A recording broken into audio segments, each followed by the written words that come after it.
Hello and welcome to the Ancient History series powered by the Zoom Foundation. In this lecture today, we'll be discussing the later Vedic period and the significance it has had on the ancient history of India. It was in this later Vedic period that the Yajurveda and the Atharva Veda were composed. Also, during the transitional phase, that is, in between the early Vedic period and the later Vedic period, the Sama Veda was composed. Now, the word Sama means music or melody. It is also known as the Music Veda. It is sung during sacrifices and celebrations, and it has got no historical value.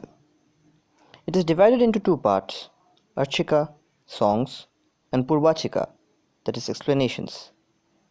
Samaved was written by Udgotri priests. Now, the Yajurveda is the sacrificial Veda. It has also got two parts: the Krishna Yajurveda and the Shukla Yajurveda. It was composed by the Advaryu priests. The Atharva Veda was different from the other three Vedas in that it contained magical spells and charms, which were recited to ward off evil spirits. It must not be seen as a book containing black magic or witchcraft. Rather, it was created for the non-Aryans or the evil spirits. The Vedas have a very significant contribution to the Indian history. First of all, they are the foremost literary source that we use to learn about the Aryans, because, as we know, Aryans knew no archaeology and archaeology knew no Aryans. So it is through these literary sources like the Vedas that we get to know about the Aryans and their lifestyle. The Vedas tell us that the Aryans had begun to settle down in and around western UP, Haryana and Rajasthan, and new tribes such as Bharatas, Purus, Kurus and Panchalas had emerged. Also, in the polity front, there were certain changes to be seen. The king, that is the Rajan, had more powers now, and these powers were unlimited. The Purohita or the priest had shrinking powers, and his duty was limited to only to holding sacrifices. Other posts also got erased, and certain new posts came into existence. It is also said that the great battle described in the epic Mahabharata was fought during this later Vedic period, although there is little resemblance between the actual battle and the battle which we find in the epic. It is because the epic was compiled much later and many objects of fantasies were added unto the epic.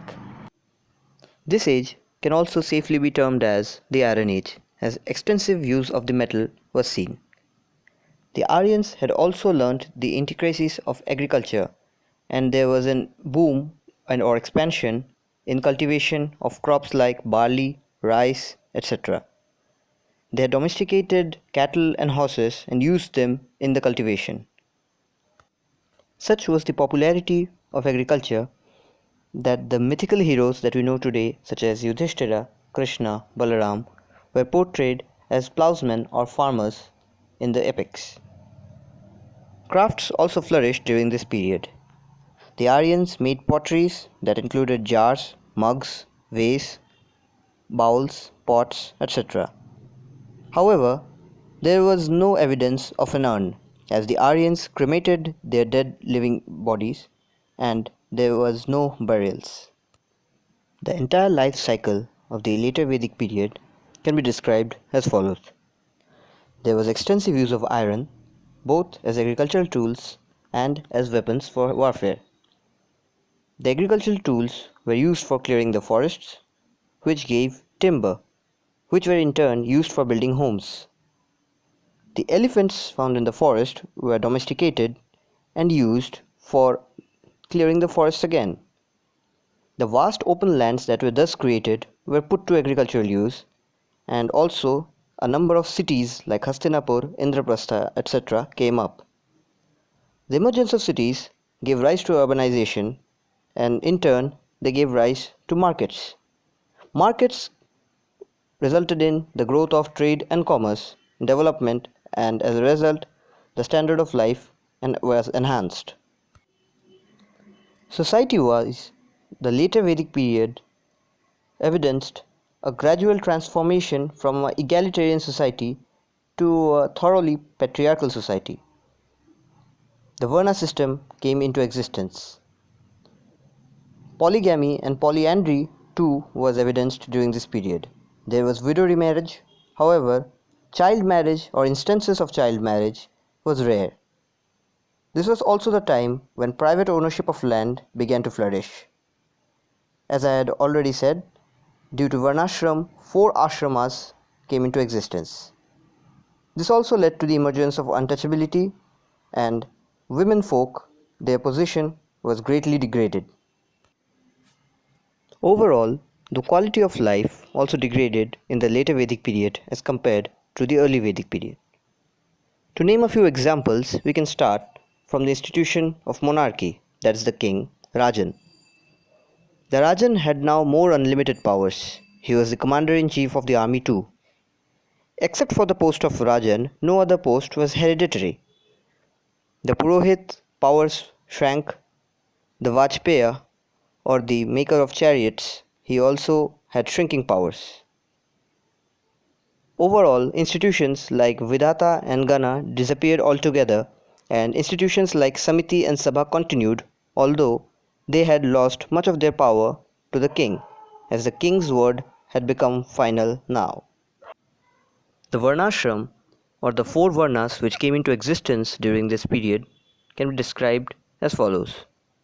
The 4 Varnas were Brahmanas, who were the priests, Kshatriyas, who were the warriors, Vaishyas, who were the traders, and Shudras, the common people.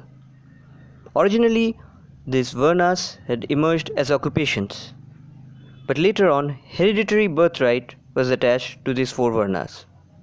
The Aryan believed that the human beings had to undergo 7 births, and your performance during these 7 births determined whether you are going to hell or you are going to heaven.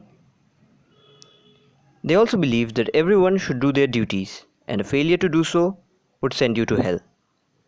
As time passed by, these notions of Varnas became very rigid, and even questioning the status quo was not considered good.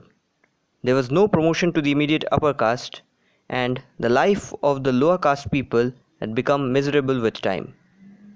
It is to be seen that saints like Mahavir and Buddha, who emerged during the later part of this era, questioned the Vedas and began to challenge its infallibility. That was all about the later Vedic period. We have covered almost all the major topics of this era. If you are interested in writing answers to the long questions, please let us know in the comment section. We will be providing you with questions in the next video. Meanwhile, if you like our content, please feel free to like and share our video and also subscribe to our channel. You can also press the bell icon for getting any further updates. In the meanwhile, stay home, stay safe and study hard. Thank you.